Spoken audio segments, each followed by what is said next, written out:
Given that Trump got into the White House yesterday, I did something unusual, which is actually use Twitter, and I forgot about the Grok function and asked it what Trump had done so far. Anyway, Grok recommended that I look at the Whitehouse.gov website, which if you're a normal person like me, you forget that that website actually exists. So I thought it would be fun to kind of quickly run through this and read it together. Trump-Vance administration priorities: make America safe again. President Trump will take bold action to secure our border and protect American communities. Specifically, according to Grok, it looks like he ended catch and release already, reinstated remain in Mexico policy, and plans to continue building the border wall. He declared a national emergency at the southern border, which allows for the deployment of the armed forces and the National Guard to enhance the border security. Obviously, we all know it's been derelict for 4 years. We've let in millions of people, and if you've looked at my previous videos, you know that the prior election was only decided by a few 100,000 votes. So the ramifications for that are absolutely devastating. And as it says here, President Trump's deportation operation will address the record border crossings of criminal aliens under the prior administration. The key word there is record border crossings. We haven't even seen anything like this ever before. And this is going to have some nasty ramifications. We all know catch and release was total bullshit because you catch him and then put him in the United States. Hardly effective. I mean, the fact that he even had to do this is just ridiculous. The whole point of a border is to keep people out and keep control over who comes in. But hey, if you just catch and release everyone, I mean, there's basically no border. I mean, it's just, we had that for 4 years. We've been seriously paying the penalty for that, and hopefully this at least stops the bleeding for that. The president is suspending refugee settlement after communities were forced to house large and unsustainable populations of migrants, straining community safety and resource. Thank you. Continue.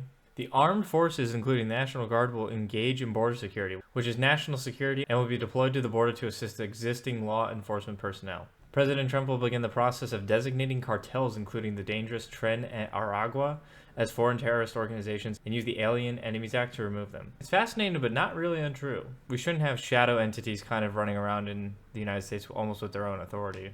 The Department of Justice will seek the death penalty as the appropriate punishment for heinous crimes against humanity, including those who kill law enforcement officers and illegal migrants who maim and murder Americans. We saw quite a few instances of stuff like this over the last few years, and this should send the signal to get the fuck out or cut the shit. Make America affordable and energy dominant again. The president will unleash American energy by ending Biden's policies of climate extremism, streamlining permitting, and reviewing for rescission all regulations that impose undue burdens of energy production and use, including mining and processing of non-fuel minerals. We saw during his speech that it was drill baby drill. He said that quite literally. President Trump's energy actions empower consumer choice in vehicles, showerheads, toilets, washing machines, light bulbs, and dishwashers. Not only are we going to make America great again, we're going to make light bulbs and dishwashers great again. MLGA and MLDA. President Trump will declare an energy emergency and use all necessary resources to build critical infrastructure. Don't really know. President Trump's energy policies will end leasing to massive wind farms that degrade our natural landscapes and fail to serve American energy consumers. President Trump's energy policies will end leasing to massive wind farms that degrade our natural landscapes and fail to serve American energy consumers. As far as I understand, wind farms are not actually that great, and I guess they're terrible for the environment. It's been a long time since I've even seen one of those, to be honest. President Trump will withdraw from the Paris Climate Accord. Okay, this one's enormous.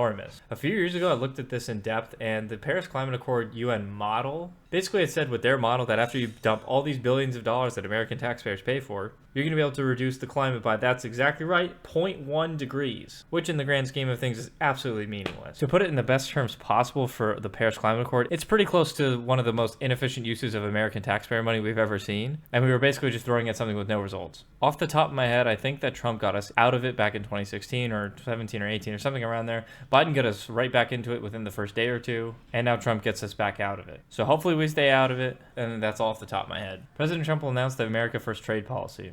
So it's interesting because I just watched his press conference, but I've seen kind of enough clips of them to know that maybe they were kind of interesting. And he did mention stuff in there, like we've been getting screwed by the EU because they never take any of our cars, but we take a lot of their cars. Mexico and Canada are looking like they're going to get quite a bunch of tariff increases. It looks like he's going to be trying to switch to the McKinley-style import taxes because, like he said in his press conference, we've really been getting the shaft on that one. America will no longer be beholden to foreign organizations for our national tax policy, which punishes American businesses. And America will no longer be beholden to foreign organizations for our national tax policy, which punishes American businesses. I need to see more on this. I know some stuff about taxes, but I don't really know exactly what the plan is here off the top of my head. Oh, baby, drain the swamp. Here we go. The president will usher in a golden age for America by reforming and improving the government bureaucracy to work for the American people. He will freeze the bureaucrat hiring except in essential areas to end the onslaught of useless and overpaid DEI activists buried in the federal workforce. He'll pause burdensome and radical regulations not yet in effect that Biden announced. Okay, Okay, this is good. I mean, it's kind of a general thing. I'd really have to see more people on the chopping block federally before I could really comment on this, but the trend is a good idea. Here's the thing though. I'm a little skeptical of us being in a golden age because after all the money printing we've done recently, how much could prices realistically go down? Maybe they'll go down a little bit, but will things go back to the way they were, say, 5 years ago, 6 years ago?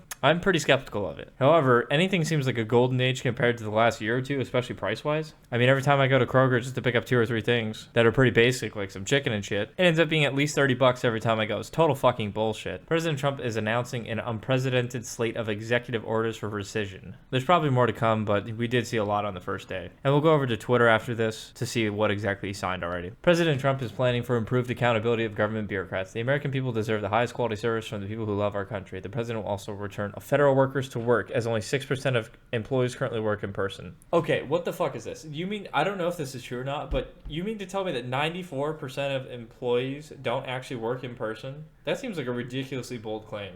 In fact, we're going to Google that right now and see what comes up. So having quickly Googled this, you can see if we go over source after source, it goes 94%, 94%, 94%. It's all missing, right? Now, of course, the New York Post is go here. I'm not going to click it for them. But it is really irritating to see the website's always promoted anytime you Google something even vaguely political. Either way, this seems really high to me, but he's right. We definitely deserve the highest quality service from the government, which we pay so much money for. And obviously, whenever you Google stuff like this, you're going to get real bullshit in there. Whenever you look at it, obviously, you know to take it with a grain of salt. President Trump is taking swift action to end the weaponization of government against political rivals and ordering all document retention as required by law. President Trump is also ending the unconstitutional censorship by the federal government. No longer will government employees pick and require the erasure of entirely true speech. Okay, so this one's pretty much directed at the January 6th federal committee. Metaphorically, what he says is that they put basically every document to do with that in the paper shredder. If you burn all the evidence, you can't find us guilty of a crime. I'm not sure if this will actually affect anything. Corrupt people are still going to burn shit. But hey, we're all for stopping federal censorship. Fuck that shit. On the president's direction, the State Department will have an American first foreign policy. This is pretty much what Trump ran on, and it's about fucking time we get there. Bring back American values. The president will establish male and female as biological reality and protect women from radical gender ideology. I think he already signed something, and basically there's 2 genders again. What do you know? American landmarks will be named to appropriately honor our nation's history. I'm pretty sure at some point he was talking about William McKinley, but that's just off the top of my head. Okay, so we're done using the Whitehouse.gov site. On to Twitter, where I asked, what has Trump done so far? As I said, he declared this a national emergency at the southern border. We like that.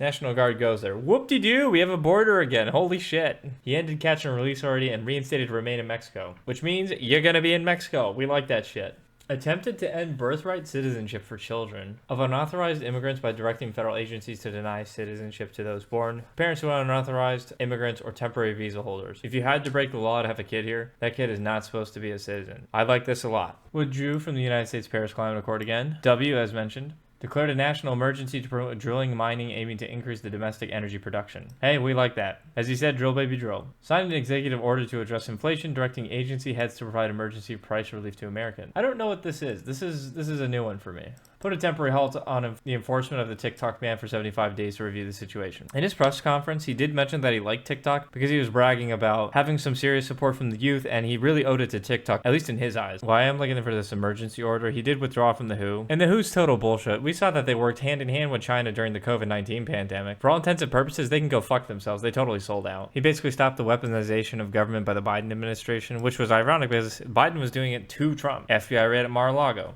New York being a piece of shit to him. Now he's a convicted felon with 34 counts. Oh, but he's so corrupt. He's so corrupt. Secretly, Biden on the last day of his administration pardons 13 different people or so. Give me a fucking break. So it looks like his orders declaring a national emergency related to energy costs for American consumers and putting an end to the electric vehicle mandate. He also signed an executive order focused specifically on the Alaskan economic and energy production. The state and its natural resources I've seen is critical to national security, and the new administration is trying to boost its liquefied natural gas production for both export and domestic use. I really don't know much about this, but at least CBS is doing an okay job at saying something about it. Get this fucking... The reason we hate some of these sites too is you can't just fucking go to these websites. I literally just clicked X and it made me fucking not click it. That is such horseshit. If you don't have an ad block on the internet, it is just like, good luck. The new president will also sign a presidential memorandum on inflation, directing the government to focus on bringing down rising costs. I have no idea what this is going to look like. So hopefully we get a little more info on this, but this could be I can't imagine Trump doing this as like a malicious president, but one thing that we did have criticism of the last time he was in office was he did do a lot of money printing. Now, obviously, he's probably not going to print money like this time, the way he did last time, but I don't know how much you can intervene in the economic engine before stuff like this is bad. Although, given what Biden was doing, I mean, anything's really an improvement, so we'll take it. All right, social policies, ended DEI, already talked about that. Issued pardons for over 1,000 individuals involved in the January 6, 2021 Capitol riot. Those people have been in, what, solitary confinement for a few years now? I mean, people just walked around for the most part and didn't do shit. This was absolutely ridiculous. It just shows how corrupt the Biden administration was for not pardoning these people. This was like way overblown. When people try to say that January 6th was more destructive than Pearl Harbor was, it's like, go fuck yourself. Of course, duh, if you break shit, you're going to jail. If you're just walking around the Capitol, you shouldn't be in fucking solitary. Enrique Tarrio, the black Latino, is finally free. The white supremacist black Latino ordered a review of federal law enforcement actions during the previous administration, signaling an intent to investigate the investigators. I don't have any idea what this is, so time to go down this rabbit hole. During Trump's first administration, he faced up to 400 lawsuits challenging his actions. His advisors anticipate more than that this time around. What's the over-under? 700? 650? 525? I'm gonna go with 673. See you in 2028, 673. And now I feel better because officials did not share details of the presidential memorandum to address inflation, saying only that would be an all-of-government approach to bringing down costs for American citizens. And they're still calling it the Eastern Gulf of Mexico. Ordered federal workers back in person, ending remote work arrangements. And there you have it. That's the first 24 hours conclusion. The last thing I want to say is that it's nice to have Trump doing press conferences again. In the prior administration, we knew that Biden was handpicking who he was going to ask, and they had questions that he already had answers to. But just looking at Trump do his first press conference was awesome because he was really just being Trump, spewing out his opinion every now and then, giving a little jab. It's very entertaining. If you have time, I recommend at least watching it.